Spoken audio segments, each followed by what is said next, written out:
Hello and welcome. My name is Sankalp. I am a neuroscientist. I recently completed my PhD in psychology/neuroscience from the University of Oxford. And so, if you're live here, the point of this live stream, or if you're watching the recording, is what I'm doing essentially is making a long-ish video on dopamine, which I believe to will be the best video on dopamine. Period. I mean, a best video on the internet. That is, and so it's going to hopefully be this comprehensive resource, which is not only like related to the real science, but it is also accessible and it's easily understood. So, what I'm thinking of my role in this whole picture is not just to make a video on one study or make a video without understanding the science, but really to bring you the real science, but also bring you the science that matters. Because, science is vast. And so, hopefully, because I have a little bit of a perspective on the field, hopefully I'm able to bring that perspective to you so that you only understand things that you need and you understand, these are the biggest hitting discoveries that science has made about dopamine. So last time we talked about, let me see if everything's all right. Looks good. Good. So last time we talked about what dopamine does, and in this video I'm going to talk about, so last time we talked about what dopamine is, pardon me, and in this video we're going to talk about what dopamine does. So what I'm going to do every now and then is going to start the recording, write some things down here and so on, and it will later be produced into a polished video. But today's lesson is for anyone who wants to be here live and to see it happen, the behind the scenes. And from my perspective, it's cool to have the behind the scenes also, in case in the future anyone wants to go back and look at it in more detail for things that I have perhaps cut and things that did not make the final cut. All right, so what I'm going to do now is turn on sort of recording from my side as well. I know this live stream is recorded for everyone, but I do in my interface record a high quality stream here. Okay, so that's recording. All right, so now that we understand what dopamine is, we are going to talk about what it does. And if you're live here and if you haven't watched the previous one, that's all right. So, okay, so we're going to talk about what dopamine does. And just to give you a sense of the land we are going to cover, we're going to split this into 4 parts. So I hope I'm able to draw some sort of a quadrant here. All right, looks like a quadrant to an extent. So we're going to talk about 4 things. The first thing is going to be pleasure. And you might have heard dopamine discussed in terms of pleasure. So we're going to talk about what is the science there. The second thing we're going to talk about is what I call, let's say, learning. I mean, it's not what I call, but learning. And really, it's learning plus decision making. Because, if you learn, you have to decide based on what you learn, right? Like you need to learn what option is good for you in life and all of that stuff. So the third thing we're going to talk about is motivation. And the fourth thing we're going to talk about is what I call the environment. And this is something that I call, this is not necessarily a full-blown scientific term, but you'll see why I call it that and why it might be important to look at. So this is roughly the lay of the land of what dopamine does. And this is what we're going to cover one by one today. And the reason why I draw it as a quadrant is I'd like to start with a high-level overview of what dopamine does and think about how we can leverage it later on for our performance, for our focus, for our motivation, for the well, you don't know what this is at this point, but for our learning and decision making and so on. So the first thing you might have heard all over the place is dopamine is about pleasure. Like it is the pleasure molecule. It gives you pleasure. It is something that you feel like this sense of the dopamine hit and it feels so good. And people think that dopamine is responsible for pleasure, and it's the most common narrative that you're going to hear on social media. Let me just tell you one thing. Dopamine is not about pleasure. At least that's my best guess as someone who works in the field. And there's not a controversial opinion per se, but there is a lot of misinformation slash a lack of understanding on the part of people who talk about dopamine, and they think that it is about pleasure, but really it is not. And we're going to go into why I think it is not about pleasure, and really you should also think it's not about pleasure. All right. Then this question about learning and decision making, and this is like a big tick mark. Like I would love to write a big tick mark here, but what in this case we are going to learn and discuss is this thing called reinforcement learning. I'm just going to write it out. Why not? Reinforcement learning. So you're gonna understand it, but you're gonna understand things like when does a dopamine hit occur and all of that in this one. For motivation, we're gonna talk about this one graph. So all I'm gonna draw for now is this one graph, and this is actually representing dopamine. And there is something that you can do which leads to this sort of a increase in dopamine, which we think is related to motivation. So we're gonna talk about that, and then there is something called as the environment, and this is something that dopamine seems to track what's happening in the background. So like think of it like, I'm going to just to illustrate this point, I understand a bit out of the screen. Let's go. That is good. And here you can think of it as like this is like the mountains and this is the sun, and so hopefully this gives you a sense a little bit of what might be the background. And this is just a pictorial representation. We're going to get much more precise on what each of these would mean in a moment. So let me just quickly turn pages here. And yeah, good shit. So now that we have a sense of what dopamine does in this high level overview, we are now going to talk about what each of these components individually. Just center myself here. So the first bit we are going to start with is this sense that dopamine encodes pleasure. And this is the thing that you might have heard talked about everywhere. You might have had your favorite influencer talk about, hey, look, if you want more pleasure, then that's about dopamine. When you eat chocolate, that's about dopamine, and it gives you the sense of euphoria. And unfortunately, most of that tends to be untrue, or at least inaccurate. And the way I'm going to try and convince you of that is to show you some real science and talk about some real studies that have been done. So I have now, of course, I cannot like literally go into the detail of every single study ever done on dopamine because it's a lot. But what I have done is, in my opinion, there are like these 3 studies that hopefully will convince you that dopamine is not about pleasure. So now the first study we are going to talk about is the study by this scientist whose last name is Cannon.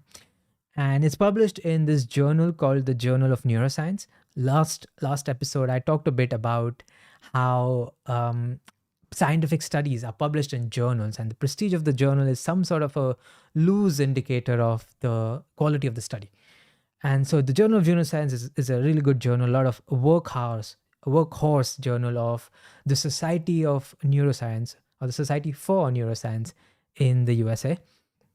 And so this study, what they showed was they took mice, like rodents, and what they did was they genetically engineered these mice so that they could not produce dopamine. And so imagine, like creating these mice which quote unquote would not have the ability to pleasure, so to speak. Of course, I'm telling you that it is not about pleasure. That's foreshadowing what some of these results are. But let's understand the experiment slightly well. So they took these mice and they genetically engineered these mice so that they could not experience pleasure, or so that they could not release dopamine is the technically correct way of saying it. So again, Cannon published in the Journal of Neuroscience, they genetically engineered these mice so that they could not experience dopamine, they could not produce dopamine. And so in the experiment, they took these mice and they had this setup where the mouse had a choice between going for like a sweetened drink or going for water. And so the hypothesis being that, look, if I want to experience pleasure, if that's a priority for me, then I would go for the sweetened drink, right? But now if I have taken away the molecule that produces pleasure supposedly, which is dopamine, then I would not then I would not want to necessarily go for the sweetened drink, because I don't have the capacity in me to experience pleasure, right? So to illustrate this idea, let me quickly draw it for you. So let's say you have your mouse right here. I'm not the world's expert in drawing mice, but let's make it that, and that's the tail.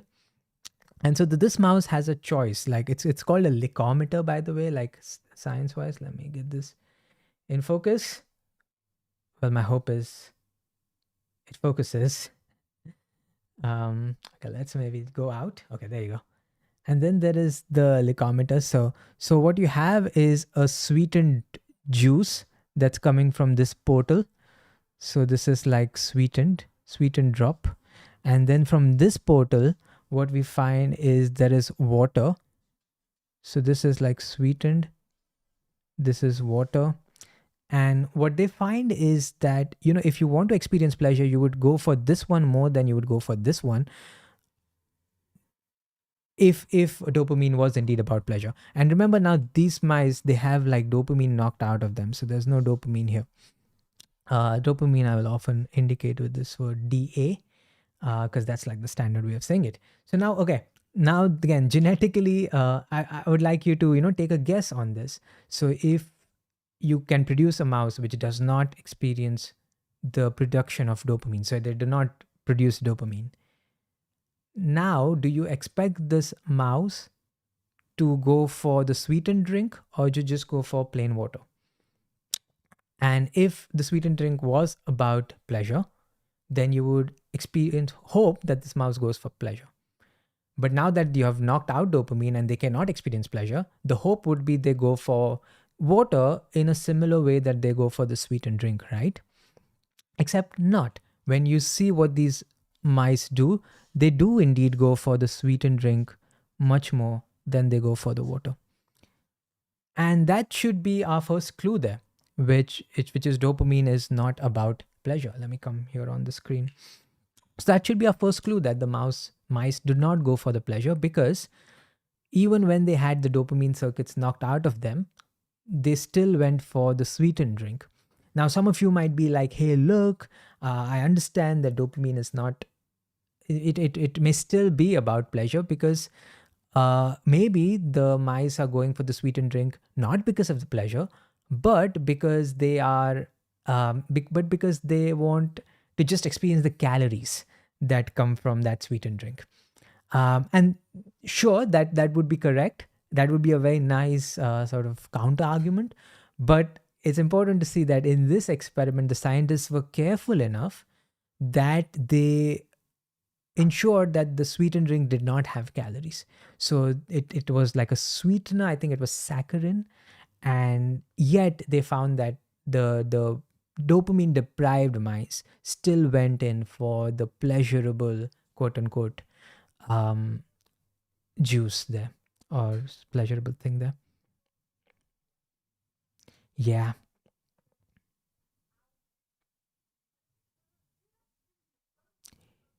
Yeah, you would think that, again, I'm just reading some of the chat. You would think that they would go for the plain water, but they still go for the sweetened drink. So that's the beauty of this experiment, where you see that, hey, indeed there is some perhaps pleasure left in you, even when you are genetically engineered to not produce the pleasure. Right. So that's number one. And then, so that's study number one. Then there is study number two. So just one study in itself should not tip you either way. So science works on a bunch of studies coming together. So study number two is by this scientist called Nan Vernotika, and this is in 2001. And this is a study done in humans. So, if your previous objection was, this is a study done in mice and doesn't really apply to humans, sure, fine, fair objection. Let's look at a study done in humans. Now, in humans, of course, you cannot genetically engineer humans to not produce dopamine. That would be grossly unethical. And of course, even in animals, that is an argument to be made there. But ethics aside for now, and just looking at what the science is showing us, this is a study done in humans, and the study design is such that they got people with addiction to cocaine. Now, we do know that cocaine involves these dopaminergic circuits of the brain. So, we know that their dopamine circuits are involved. And so, these were volunteers, by the way. There was not like force, there was no coercion here. And they administered 4 doses of a cocaine blocking substance. And the substance here is ocosipram, if that's how it's said. I'm not a pharmacologist, as you can probably tell, but this is a dopamine blocking substance.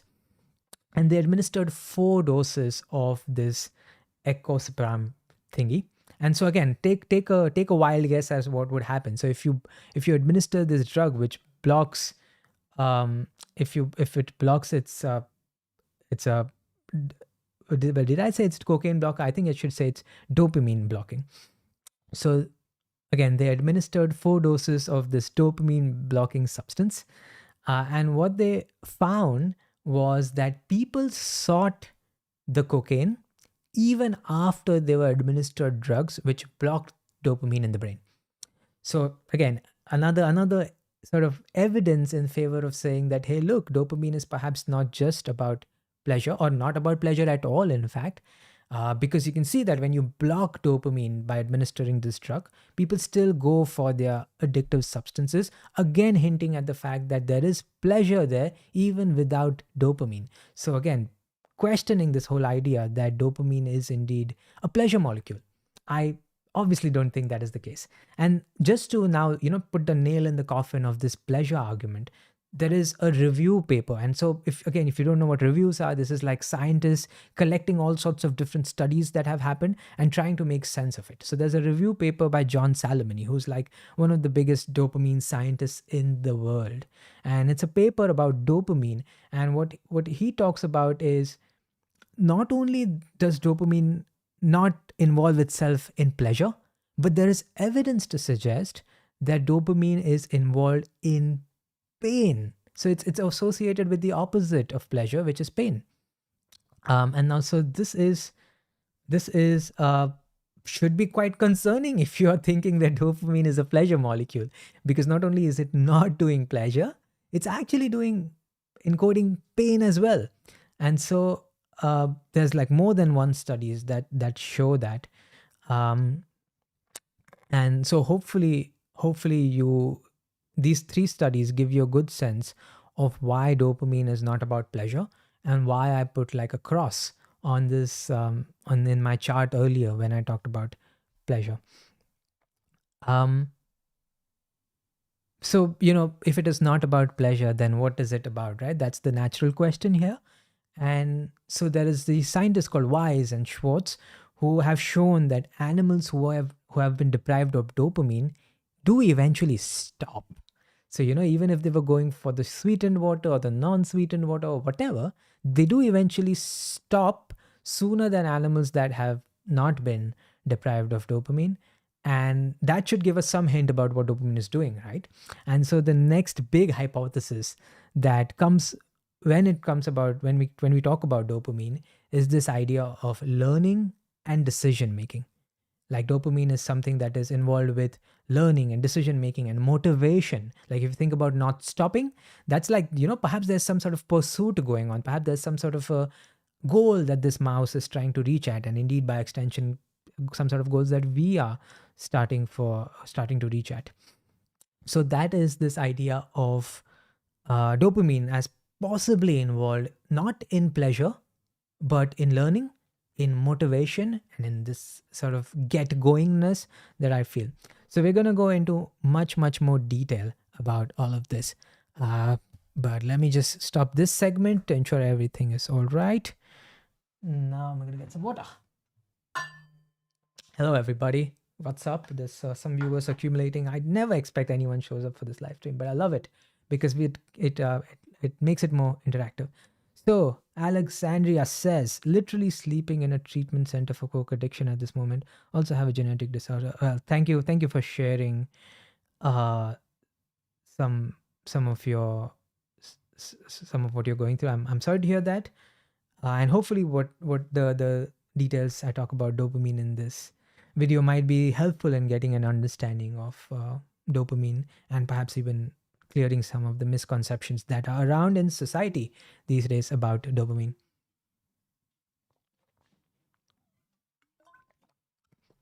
All right, so we're going to get to a very, very important and interesting section on dopamine now.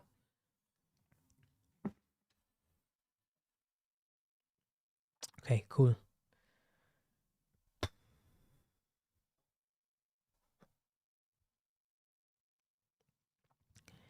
Cool, cool, cool. So now we're going to talk about learning. Let me flip this flip chart here so that we have some space to write. Hello, hello. What's up? Okay. Let me ensure that things are all aligned. Perfect, perfect, perfect. There you go. Okay. So hopefully by now, I have convinced you that dopamine is probably not involved in pleasure, at least not in this simplistic sense that it is just a mere pleasure molecule, and every time you're experiencing pleasure, that's when you're getting a dopamine hit. Hopefully, I've convinced you that that is probably not the case. And so the question really is, what is dopamine involved in? And one of the biggest progress that has been made in this, our understanding of dopamine, is its involvement in learning, motivation, and beyond. So we're going to start with learning, and I'm going to show you the result of a super, super, ultra famous experiment done this time in monkeys, where they were recording activity from dopamine neurons. So again, if you're like, why are all of these experiment done in animals? Isn't that unethical? And yes, that is definitely a discussion for some other time. And at some point, I would like to talk about it. But right now, we're just looking at the science. So I hope you appreciate just looking at the results for a bit and just understanding dopamine there. But one thing that I would say is, of course, the obvious reason from a scientific perspective is that we can't do many of these things that we do with humans. So if we want to understand dopamine, then we have to sort of look into the brain. And it's hard to, well, it's impossible to plant an electrode in someone's brain. That would be grossly unethical. Sometimes it's done when people undergo surgery, and then there has to be an electrode implanted for clinical reasons, and the research can sort of tag team with that, but that's incredibly rare. So the proper experiments where we can draw conclusive results come normally from animals. Although throughout this video I will talk about how it all translates to humans and what are the studies done to translate things and our understanding to humans. Anyway, so this experiment was done in monkeys. And instead of talking about what they did to the monkeys, I'm going to draw an analogy that is super relevant to all of our day-to-day lives, which is the checking of our phones. Now, luckily for this live stream, I've put this phone away, but what happened with these monkeys is very analogous to what happens with us when we check social media or look at our phones and so on. So I want you to imagine this scenario where you're receiving a notification on your phone. So imagine, it's like Instagram, let's say, and if you don't use Instagram, replace it with your with your virtual drug of choice. So let's just, for the sake of argument, say it's Instagram, and when you open your phone, you see this notification. So I'm gonna how do I indicate a notification? So let's say this is the Instagram app, something like that, isn't it? And you see this red thing appear here. I wish I had a red thing, but it says 1. So that probably indicates to you that, look, there is a message waiting for you. And when you indeed open the app at later points, so this is like, imagine time passing on this sort of horizontal axis. At a later point, you open your phone like that, and indeed there is like a message from someone who is, let's say, your crush or someone who you admire, someone important, like maybe it's a celebrity with a blue tick mark, right? And you go like, oh, what's happening? And you get a bit of a reward there. You might even say you experience pleasure there, although of course just a few minutes earlier I've talked about why it might not be helpful to think about dopamine as pleasure. So anyway, let's say so what this stands for is like a notification, and this stands for is like the actual message you receive from someone who you really like. Maybe it's your celebrity crush, maybe it's your non-celebrity, the girl next door or something who you really like, or your boss or someone who's like really important and says something really lovely about you, right? So that's the setup we have for this experiment. Just so that the monkey equivalent for this is they gave them some sort of a sound. So some sort of let's represent sound by, hopefully that looks like a horn. So they played some sort of a tune, and here instead of the message, they gave them like a juice reward. So if I draw a drop, so this is like a sweet reward. So that's the monkey equivalent to what's happening. And what they're doing now is they're recording activity from the dopamine parts of the brain. So I'm going to draw this thing here. So this is the passage of time and this way. And what they're doing is, put an electrode in the dopamine parts of the brain, and they're seeing what's happening. So what they will find is in the beginning. So they did like 3 recordings. I want to ensure that I don't place this out of the frame. Awesome. So they did like 3 recordings. So let's say this is number 1 recording, number 2 recording, and number 3 recording. And so let's think about what happens to the dopamine in the brain when you get this notification on social media. So this is the Instagram red dot that appears either next to the messages or in the app, in the homepage. And what they found is that in the beginning, of course, there's no response to the notification itself because it doesn't make sense, right? Like you don't really do anything with the notification if you don't know what it means. Like it's first time, it's just a red dot. Doesn't matter. So there's no response, dopamine response to the notification itself. So it's like a flat line. But when you get to the actual message, the actual reward, you will notice that there is a spike in the dopamine activity. So when you go from notification, there's no response. When you see the actual message from your crush and you're flattered, that's when you see the first response of dopamine. But here's what's interesting. Here's what happens after you have learned. After you have learned, what you will find is that the dopamine response actually happens in the notification. In other words, you begin to anticipate the reward. And here, there's not much of an activity, maybe a little bit based on, how much or how little this reward was. But roughly speaking, just for the sake of argument, the dopamine response has transferred from the actual reward itself to the indication of the reward. So to the cue that leads to the reward. And finally, in the third time, what they did was instead of letting this reward play out, they did not give them the reward. So, at this stage for the third time, there is no reward, right? So I'm going to write no reward here because there is a reward here, there is a reward here, and there is indeed a reward here, but there is no reward here. And so again, take a guess. What do you think will happen? So as again expected, there is a dopamine spike when it comes to you receiving the notification. But when you go ahead and when you actually receive no reward, there's actually a slight dip in dopamine. So this is what happens. So this is the recordings from the monkey dopamine neurons. And again, the monkeys were obviously not looking at Instagram. They were given like a sound. This is my indication for a sound, and that was followed by a juice, like a juice reward. And the human equivalent for that, of course, we can do it with sounds and juices as well. But in a day-to-day context of where this happens is when we get reward on Instagram or social media, which is to say like a notification. And then we go and check that notification. You might see that someone has liked you or your crush has sent you a message.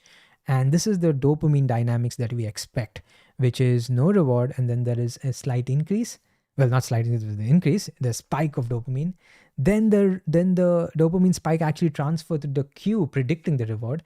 And then there is the dopamine spike with the cue. But when you do not administer the reward, there's a dip.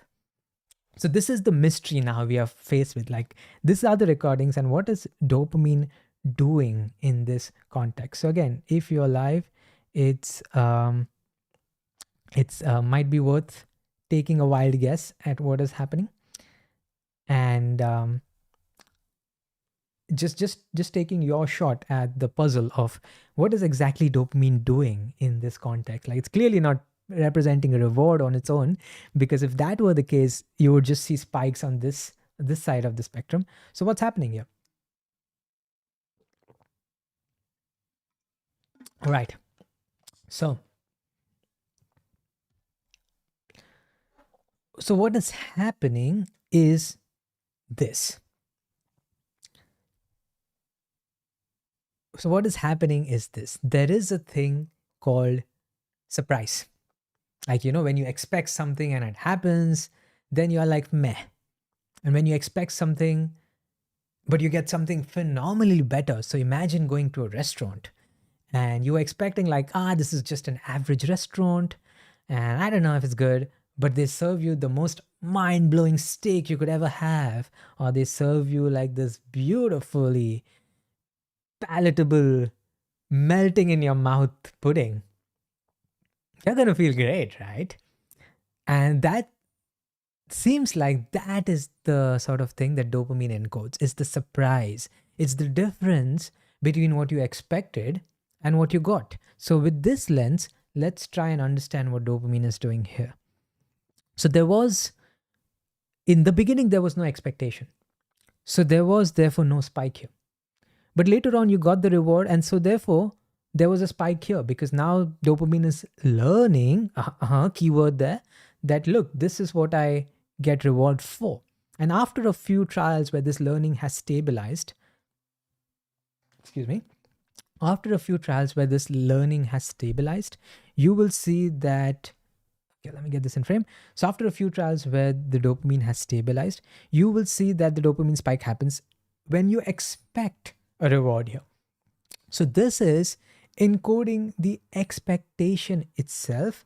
And then the reason why there's no spike here is because I expected it. I expected a reward here. So there is nothing surprising for me here. And dopamine is like, sure, that's what I expected. Duh. And here, I expect a reward, but I do not get a reward. And dopamine is surprised now on the negative side. And now it's telling us that, look, I actually expected something great here. I wish that this restaurant, I heard that this restaurant is great and everyone is recommending it. But when I tried it, it turned out to be quite shitty. This is not what I wanted. And so there was like a suppression of dopamine here. So this suggests that dopamine is responsible for surprise. It's responsible for surprise.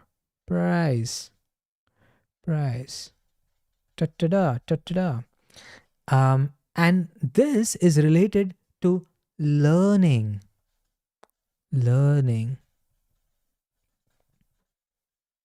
Because that's how we learn. It's like we expect something and it does not happen. And therefore, I want to learn something now, because what I expected was not the case.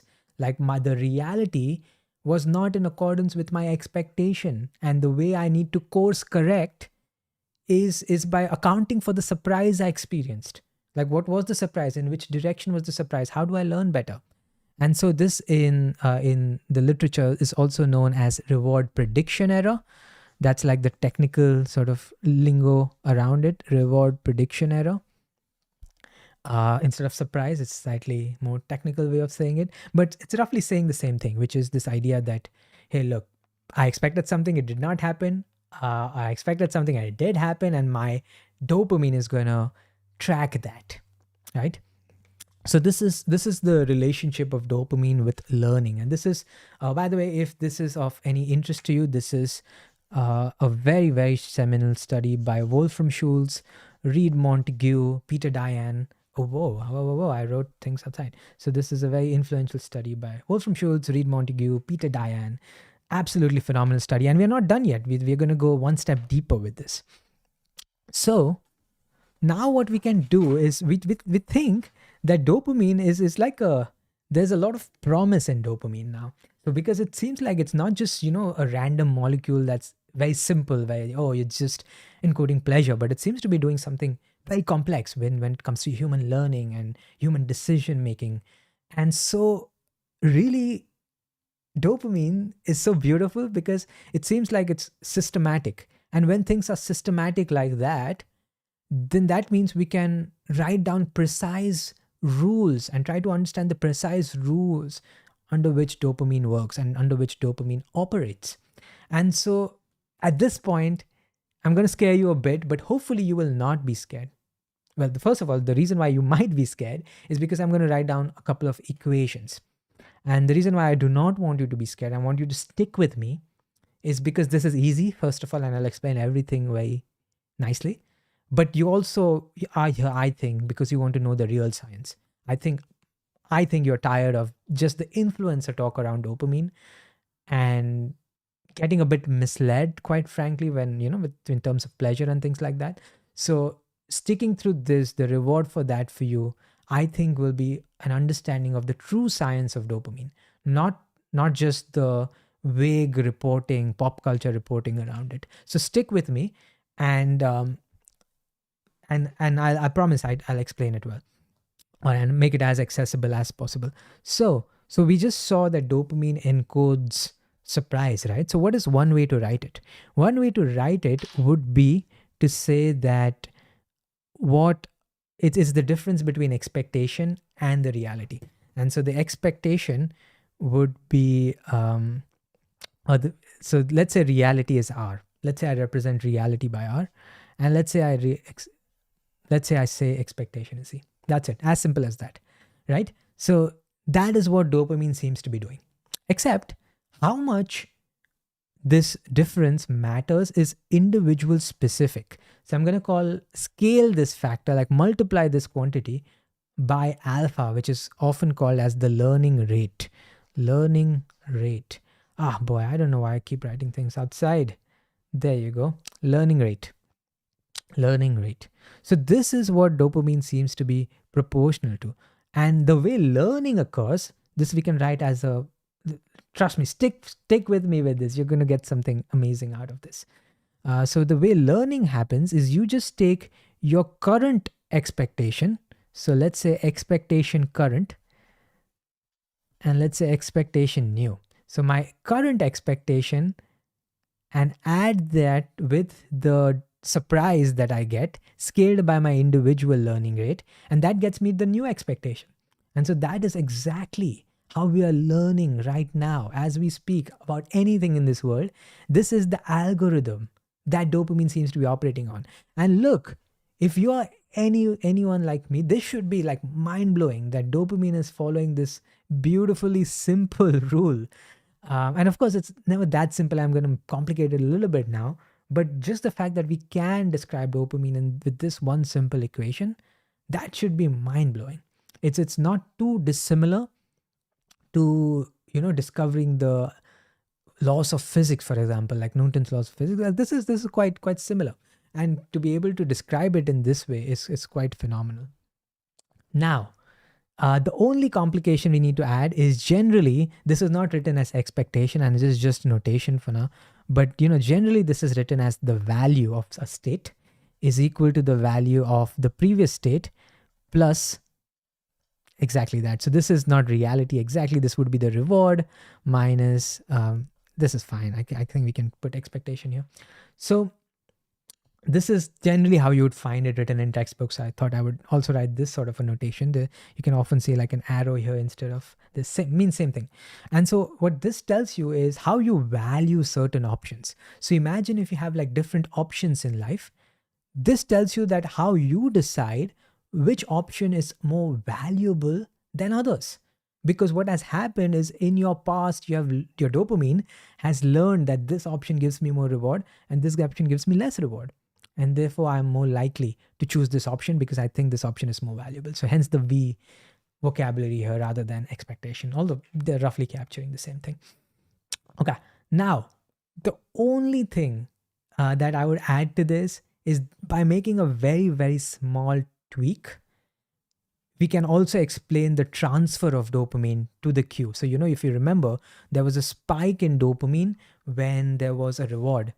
And then the spike sort of transferred to the cue. And what we've seen is if you add a cue even before that, the spike will transfer to that cue. And that can chain out. And the way we explain that, if you notice that this equation does not easily explain that thing, but the way you explain that instead of just taking the reward at a particular time, what you instead take is like the sum of future reward. So sum of future rewards. And this quantity, just like this was called RPE, this quantity is called the temporal difference error, which is just to say that, difference of times and the error of that. Technical terminology, not that important, but think of it like just an intuitive explanation of this would be, think of it like playing a game of chess. Now, if you're playing a game of chess, you might know that some moves are good moves and some moves are not so good moves. But you don't know that immediately. You only know if a move was good when you take it as a chain of moves that eventually leads to your victory or leads to your loss. And so the reward, therefore, for that move is not immediate. It's delayed in time. And that's why what dopamine we think is doing more precisely is calculating the future reward. So what is my expectation of my reward in the future? What is the total sum of reward am I going to get by choosing this move on the chessboard right until the end of the game? And of course, you can now extend that to any move that you make in life. So for example, if you want to move to a new city, your dopamine might make these calculations of what is the expectation of the reward that I'm going to get from this move. So for perhaps when I move to this city, I might have more chances of finding the right partner, or I might have a better chance at my career. Let's say I want to have a career in finance, and I want to move to a city like London because I know that the expectation that I have of all possible future rewards is higher, like the better salary, a better style of living, a more rewarding social interactions because people understand what I'm doing and whatnot. And so your dopamine is making all of these future calculations, and then giving you back a result of which option is more valuable to take and which option is less valuable to take. And then, of course, after that, you take the action generally, which is of higher value.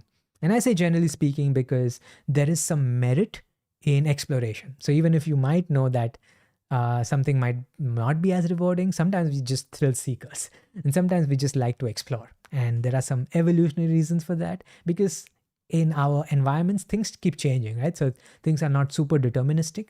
And so sometimes we go for what seems like not a very rewarding option because we are explorers. And that's how, continents have been discovered.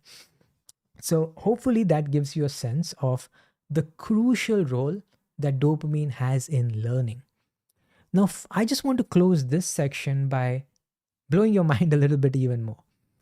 This whole thing generally comes in the style of algorithms called reinforcement learning.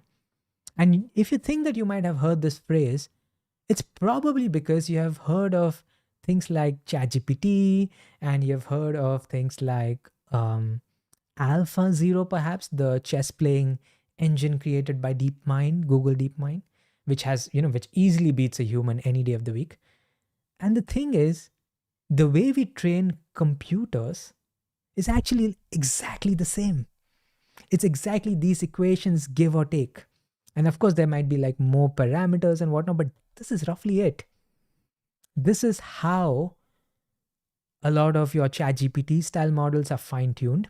This is how they tell it, like how to respond or what things are good or bad. It's similar to what dopamine is. It's when you receive a reward, you do a similar thing with language models, or do you do a similar thing with other sort of models. And if you have ever heard of this thing called AlphaZero, which was this chess engine which beat a very famous chess player, well, they beat everyone basically. I mean, it's not one player. Then these engines were trained using the exact same algorithm. That's it. And to think of machines learn in the exact same way as do humans, like there's a fundamentally the same algorithm at play, that to me is mind-blowing. And this is the convergence of two what seemingly seems like very different fields, which is neuroscience and artificial intelligence. Hopefully this learning bit was useful, and we're going to talk about motivation. But let's take a small break here, pause the recording, see if everything's all right.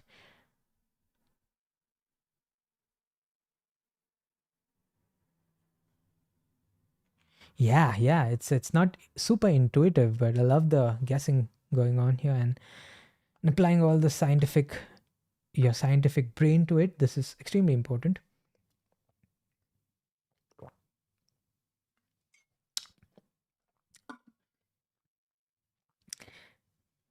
Love it, love it, love the engagement. The average view duration, I'm just checking on this, is like 40 minutes. So that's like people are sticking to this. I love it. Um, cool. So hopefully this tells you a little bit about the learning role of dopamine. I'm just going to bring myself up here. Okay, new page, almost ready.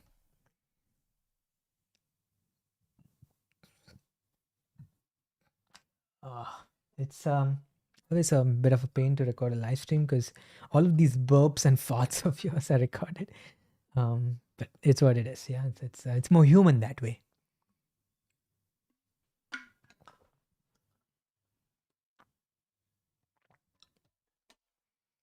Okay.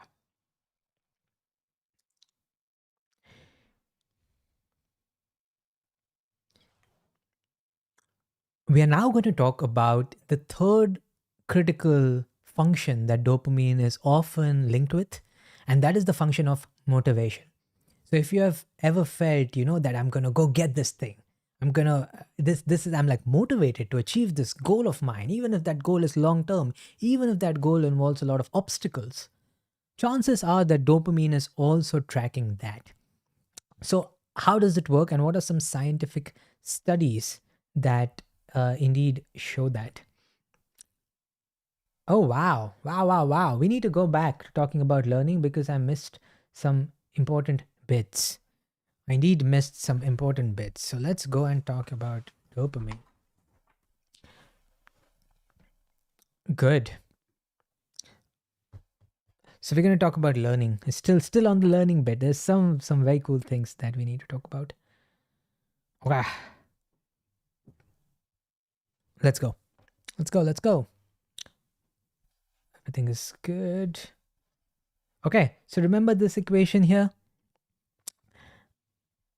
Cool. So what we want to talk about now is this idea of, you remember this thing called the learning rate? And I told you this is like individual specific learning rate, individual specific. It turns out that one's learning rate can be quite a window into their soul. So I'm going to talk about this one study that was done by Mike Browning here at Oxford. And what they have showed, and it's a study published in Nature in Neuroscience, which is probably the top neuroscience journal of all time. And its study shows that anxious individuals show differences in learning rate. So what is to say that this learning rate, if you were to make a graph, I hope I'm not cutting, that's good. So if you were to make a graph and you were to say, the learning rates is on the in the x-axis, and anxiety measured, trait anxiety measured through like questionnaires and things like that, is on the y-axis, then you would find that this learning rate is related to the anxiety. Now, this is not necessarily the direction in which it's related. It might be the other way around for that matter. But the only point I'm trying to make is that this individual specific way in which dopamine works it's not just an artifact. Like, we can now use that for perhaps a better diagnosis. Like, instead of, relying on clinicians to make diagnosis, which bless them, but we know that can be flawed because humans make mistakes and humans often don't agree. We can have perhaps more objective ways of making diagnosis through looking at something like their learning rates. This can be easily measured by just giving people some choices to make on a computer screen and just seeing how quickly they are learning and how quickly they adjust. And just to be clear, it doesn't mean the quicker you learn, the better, because we also want stability. So this learning rate also means that if things change, you change quickly, right? So this is like, think of it as a step size in how quickly you adapt. And sometimes it might not be wise to adapt quickly. Sometimes it might be wise to just stick to what you know. So, But point being, everyone has a different learning rate, and this learning rate can potentially explain psychiatric traits and can potentially serve as a better way to diagnose. The other thing I want to talk about is we talked about how we talked about the neural circuits of dopamine, right? And we talked about places like the substantia nigra and the ventral tegmental area. So just to give you a little bit of a recap there, this is what the brain looks like. So that kind of thing. And then there is obviously this thing like that. Obviously a very bad representation of the brain. Let's draw cerebellum here just for giving it a bit more shape. All right, so this is the brain, and this is where roughly the substantia nigra and the ventral tegmental area were.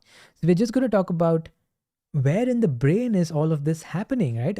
At the end of the day, it's all about dopamine, right? So remember I told you that this ventral tegmental area sends dopamine neuron to a part of the brain called the striatum. And in fact, in the striatum, you could look at something called as the nucleus accumbens, NAC. That's really where a lot of these things are happening. And so there was a recent paper published which actually showed that this algorithm that you earlier saw of, like, prediction and prediction error and the value. So just to remind you, the algorithm was something to the extent of value at a state is the value of the previous state plus prediction error. This is the simplified version of it. It's called the Raskola-Wagner rule, by the way, this thing. And then the thing with the sum of future reward is called the temporal difference learning or reinforcement learning, sometimes more generally. But this is roughly where the algorithm is.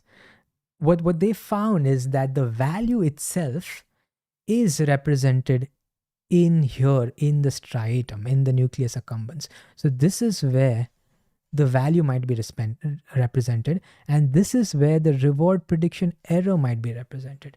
So what's happening is that the value computation is happening here, which sends its signal back, and then there was a surprise element calculated, and which sends a signal again back to the striatum. So this is groundbreaking, because so far until 2025 we knew that dopamine is following this sort of an algorithm, but we were never able to ground it biologically. Like, there were these hypotheses, but in 2025, a bunch of researchers from Harvard suggested that I think the last name of the first author in this study is Campbell. It's a 2025 paper which showed that the ventral tegmental area, which is this area at the bottom here, it codes for the reward prediction error, and the striatum, it codes for the value. So this is the surprise. This makes the surprise computations, and this makes the value computations in the brain. So hopefully this was useful. And finally, to wrap this section on dopamine, I just want to wrap this by saying this one important thing, which is science is constantly challenged and it's constantly improved. And even what I told you was slightly imprecise. Like, I won't say it's inaccurate by any means, but I did interchangeably use some easier formulas rather than the difficult formulas and so on. I think conceptually the point is still made, but I just want you to know that science is constantly changing, and we are constantly criticizing ourselves as scientists so that we get to the truth better. And who am I? I'm just a very junior person in this field. There are people who have spent their whole careers and lives thinking about these topics. And so one example of that sort of a challenge is this dude called Bakhurin, and this is a paper published in Nature Communications, which is like an interdisciplinary journal. And what they said is, this whole idea of reward prediction error, that's kind of nonsense. Like, maybe that's just not what's happening in the brain. And what dopamine is doing is actually just movement. So all it's doing is tracking how people move. And they showed that by, they had a mouse who could move in different axes, and they showed that whatever spikes we were explaining earlier, that were somewhat explained by just movement alone. And all of this reward thing is nonsense. Sure. I mean, again, as I said, in science, this is good. This is good. This challenge is good, and this growth is good. But one study in itself cannot change the field, because the reward prediction error hypothesis has like decades of evidence at this point. But it's important to keep challenging us. And indeed, just like anything else in the brain, dopamine also is probably doing more than one thing. It's pretty surely doing more than one thing. And so sometimes when we look at dopamine and the videos on dopamine, all these neuro influencers on dopamine, sometimes the tendency can get to think of dopamine or any other part of the brain as doing one thing, and to stereotype it as a pleasure molecule or whatnot. And hopefully today I've shown you that it's not pleasure. I've shown you that it is about value and learning and surprise. And I've also showed you that even that is being challenged and we are actively refining it. But I do want to, I hopefully you do appreciate that this discovery of the dopamine and reinforcement learning and surprise. And it's probably no exaggeration to say that it is the greatest discovery we have made in neuroscience. Well, greatest is too strong, but it's one of the greatest discoveries for sure that we have made in neuroscience. And hopefully you appreciate that. Okay, so now we are truly done with the learning bit. And we're going to now talk about motivation. Let's see if there are any questions roaming around. Hey, what up, Shani? What's up? Let me get some water. Then we'll go into motivation.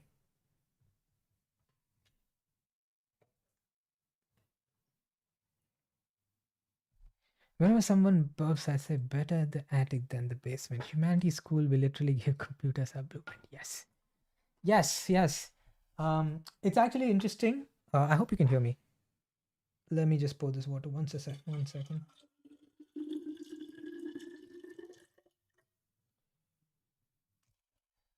So we gave computers our blueprint. That is interesting to say, because actually it's a little bit the other way around.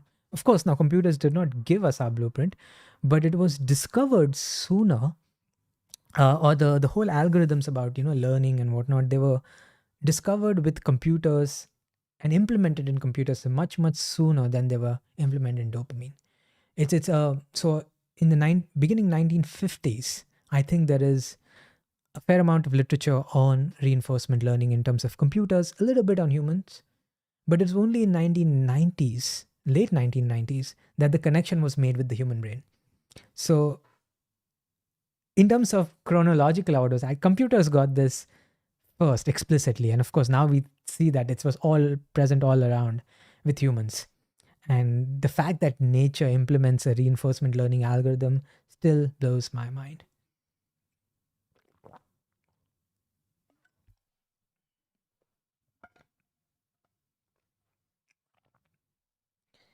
Great. So we're now going to talk about something that is very cool, which is motivation.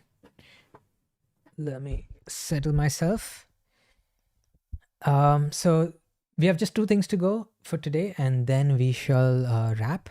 And then next time I'm going to talk about the applications, like how do you use dopamine to enhance our focus and memory. And if you're here sticking just for the applications and you're a bit disappointed, don't worry. I might give you a very quick summary. Just let me know if you're live and you really do want to learn about some applications quickly. Next time I might go in much more detail. More burps. Okay, cool. Live. Let's go. So now that we understand the role of dopamine in learning and this fascinating connection between dopamine and things like artificial intelligence and machine learning, and the sort of similarities between how machines learn and how humans learn, at least algorithmically, it's now for us to think about the other bit about dopamine that seems to be quite important, and that is motivation. And to think about this idea of when you think about, I want to achieve this goal, I want to go, and I will do anything that is needed, come hell, or like no matter how much pain the path entails, I'm going to go for it.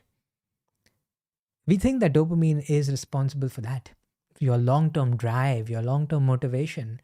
And remember, I talked about how dopamine might be involved in movement. Perhaps it's not a coincidence now, because for motivation, you need movement. Like, imagine having all the motivation in the world, but never having the ability to move. Like that kind of motivation is useless, right? So there's a deep connection between motivation and movement. And now we're going to talk about the role of dopamine more precisely in scientific terms when it comes to number 3, motivation. Motivation. All right, motivation it is, my friends. So um so the first way in which we can think about dopamine and motivation is again this idea of the transference of dopamine to what predicts reward.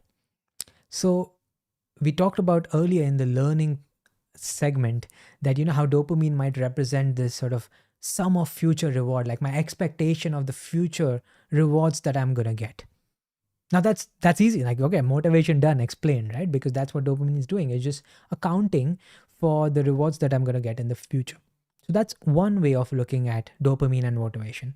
The second way I already gave you, which was that of movement. So actually, let me just quickly scribble it down. So the first way was that of movement. The second way was that of reinforcement learning, which is the sum of future rewards. So let me just write it as that. So that's the letter, the Greek letter used to denote a sum, and this is just rewards, so sum of future rewards. And the third way is what I'm going to discuss. It's a completely new signal for dopamine that we have discovered just in the last decade or so. And again, this is also super fascinating. And so I'm just gonna get the name correct. So this was Mark Howe, Howe. So Howe. And this is 2013. So you can see it's super recent and how young this field is. And what they found is this. So let me just show you the experiment first. So again, like always, they took a rodent.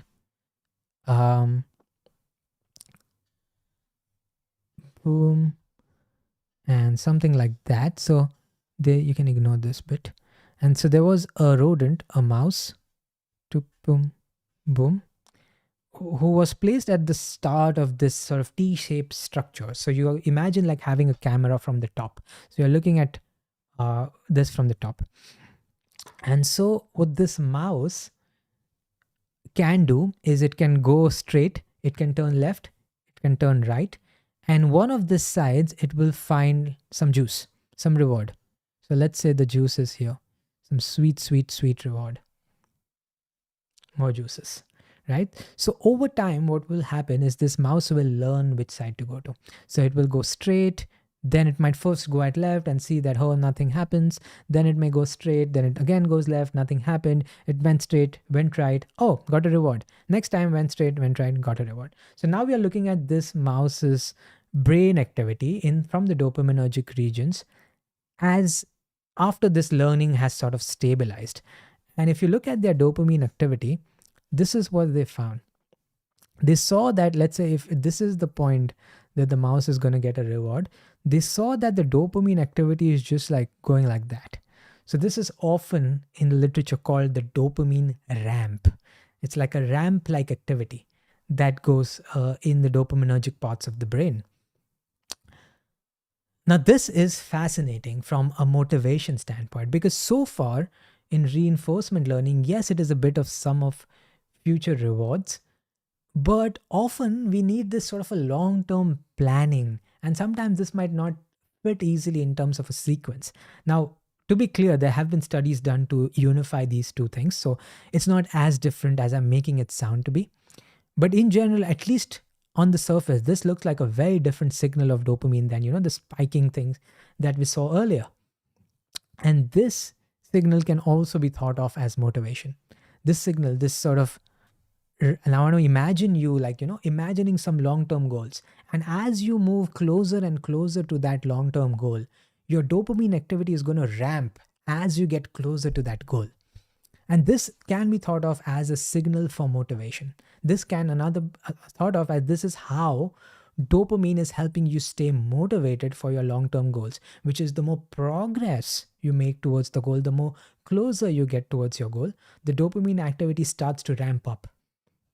And it gives you, hopefully, well, imagining gives you more vigor and more energy and more movement that you can access and more motivation, to put it bluntly, when you get closer to this reward. So this is one way of operationalizing this idea of long-term motivation. And this is a signal found by Mark Howe, if that's how it's said, in the dopamine parts of the brain. And I find, again, this is quite fascinating. So that was my quick summary of the motivation bits. It was quick because most of the heavy lifting was done in this section, where we talked about the discounted sum of future rewards. And then there's this new signal that we very recently found, and it's like a 2013 paper where you see like ramping activities in the brain. And again, there have been studies done after that that linked both of these together. So they are not as separate after all. With movement, again, you can think of it in these terms, but there is also reasons to think of this as slightly separate, because we know that dopamine is associated with Parkinson's disease. And we're going to talk about illnesses soon. And Parkinson's disease is associated with a loss of neurons in the pathway that goes from the substantia nigra to the striatum, which is a different pathway than where this is supposed to happen, which goes from the ventral tegmental area to the striatum. So there's reason to think that this might be slightly different. All right, so that's good enough for now. And in the final section, talking about dopamine and its role, what role is it played? I'm going to talk about this idea of the environment. Now, what do I mean by the environment? Now, think about the fact that, we are meeting somewhere. And let's say if we meet at a bar versus if we meet in a classroom where we are studying dopamine. Now, despite the fact that we are the same people, we are going to form a different sort of a connection. Perhaps in the bar, it might be more cheeky, friendly, romantic, what have you, but certainly more personal. And in a lecture theater, it could be personal, but it could also be more academic, and it could be more professional if you're working in that sort of a context. Like think of a colleague in a workplace, for example. So depending on where you meet someone, you're going to form a different sort of a connection with this person. And indeed, we need something in the brain that is tracking this sort of an environment. What is the richness of this environment? Now, let me give you another example to think of what the environment might be. Think about yourself as a bird in the savannas. And think of yourself as, you have a choice about where am I going to get my food for today. And, you're getting this bird's eye view from the sky, and you see like various patches of land. And you have to really choose which environment you need to go to, because, it's kind of costly to fly there and get the food and whatnot. So you have to make an informed guess of which environments are more reward rich, which environments have the most kind of fruit or worms or whatever you might like as a bird lie, right?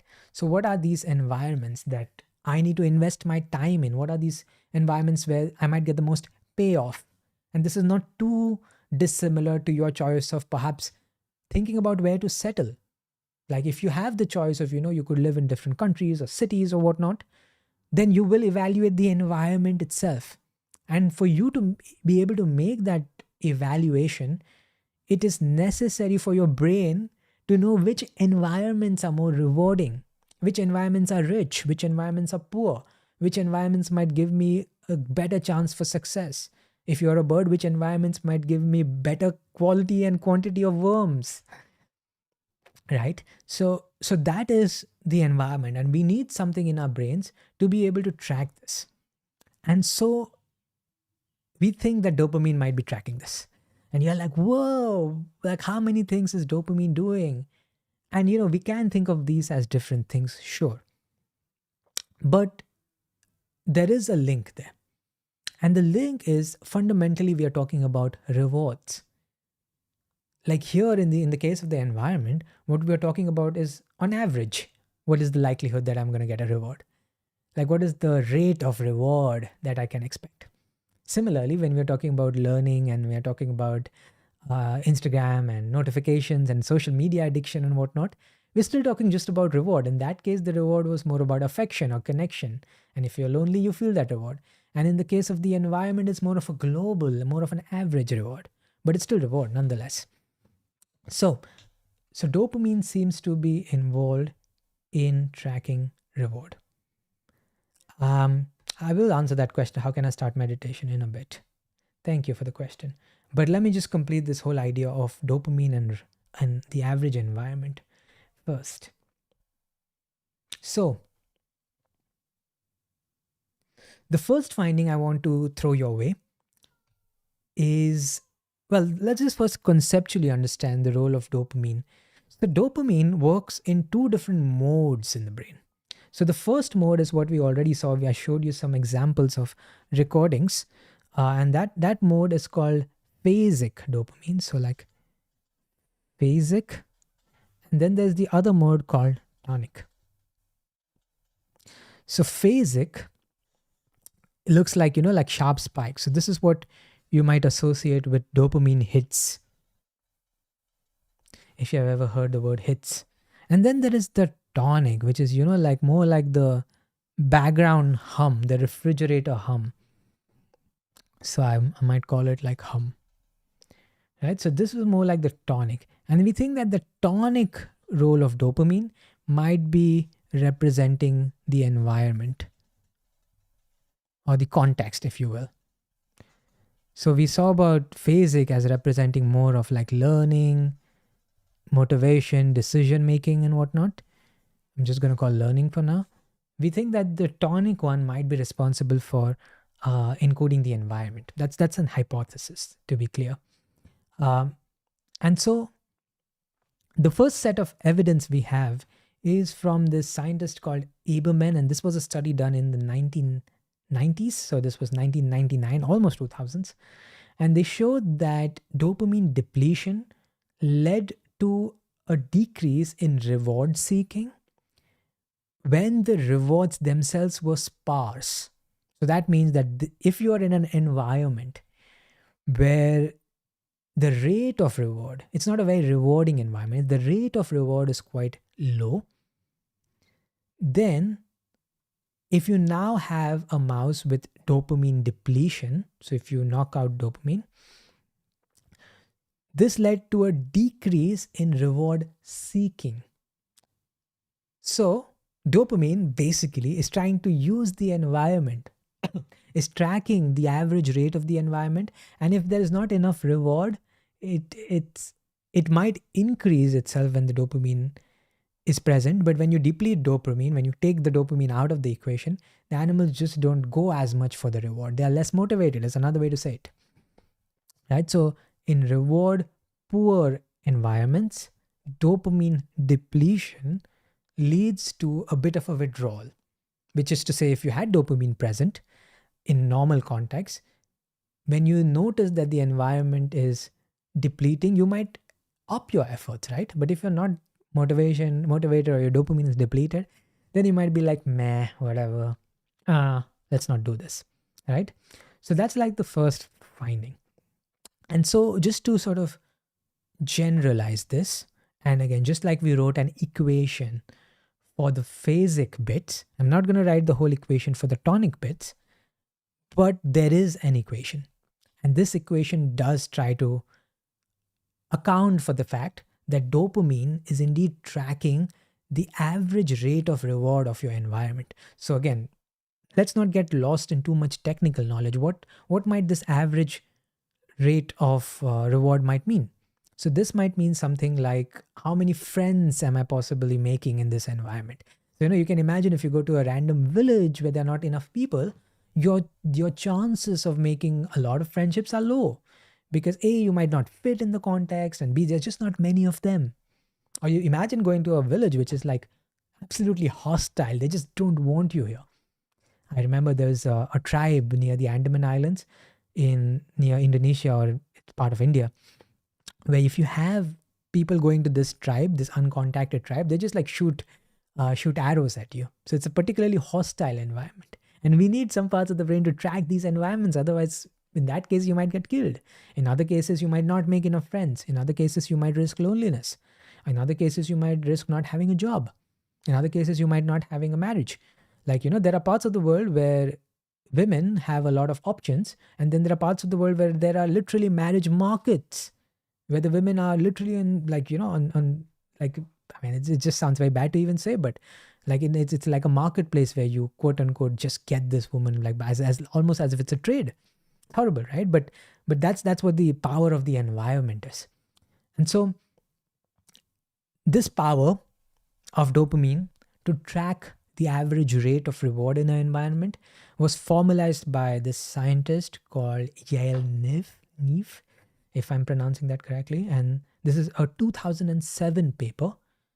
So again, super recent, like what, this century. And they looked at mice again, where these mice were having like a lot of free time. They were doing their thing in an environment. Actually, let me draw this. That might be kind of better. It's not that deep. This one I'm not going to go that much in detail, but so what they have again is, let's draw this lovely mouse. Boop, boop, boop, boop, boop. Boom, boom, boom, boom. That's the mouse. Not a bad diagram for that much of an instant drawing. But anyway, so this mouse could do whatever they wanted. This was not like fixed or anything, except they had this one hole in the wall, I suppose, where they were given juice rewards. And what the experimenters could do, either they could give these rewards very frequently, or they could be like, one reward in a while. So this, they could control the rate of reward. So control the rate of reward. So this creates a different environment for the mouse, right? So if they're in an environment where they're getting a lot of reward versus their environment where they're not getting as much reward per unit time, that is to say. And what they found was that, so first of all, that's the average rate of reward in the environment, this thing. And what they found is that there is a higher opportunity cost of not acting. So what dopamine is essentially doing is tracking the opportunity cost. So now what do I mean by that? So it's like, let's say we are in an environment where there's a lot of reward. Would the mouse go and exploit this and take as much reward as possible? Or would they think that, oh, there's so much and I'm just going to chill? It turns out it does the former, which is it thinks that, look, if I do not act, then I'm going to miss out on a lot. This is the opportunity cost of not acting. And therefore, it sort of doubles down of its effort, so to speak. It goes for it more because it does not want to miss out. Whereas in this environment, it thinks that, oh, it's kind of scarce anyway. So there's not much of an opportunity cost. There's not much I'm missing. And therefore, I might not act too much. So that is one model that Nev has proposed in her study, in her theoretical paper. And then the hope, the claim is that tonic dopamine. So remember dopamine, which is like slow and a hum in the background. That dopamine release is tracking this sort of average rate of reward, or the opportunity cost, and if you will. And so that is another important function, seemingly, of dopamine that we need to account for. Now I'm going to conclude this section, and this is indeed going to be the last thing I'm going to say. But interestingly, I've had the pleasure and privilege to study these things myself, and I'm going to conclude this section on the environment with my own study, if you will, if you allow me to. Now, by no means am I saying it's like a seminal or groundbreaking study, but it is a study I know the most about, so I feel comfortable talking about it. And what we did is looked at this role of the environment in terms of social decisions. So in terms of friendships, which is, which are you more likely, like where do you approach more people, in a reward rich environments or poor environments? And we showed that dopamine is also involved in tracking these sorts of social rewards. So if you're in an environment where people are especially friendly, then yeah, dopamine is, there's a track that dopamine is maintaining, which suggests, and it tells you that this reward was indeed more, this environment was indeed more rewarding. It's a more richer environment, and let's keep track of that. And we showed deep parts of the brain where this dopamine is tracking this environment. Interestingly, we also showed that serotonin is also tracking these environments. So it's not like a specialized role necessarily of dopamine. And again, we can talk more about how those two separate, but most fundamentally, the lesson is that dopamine does seem to have a role in tracking the environment, the context in which you are at.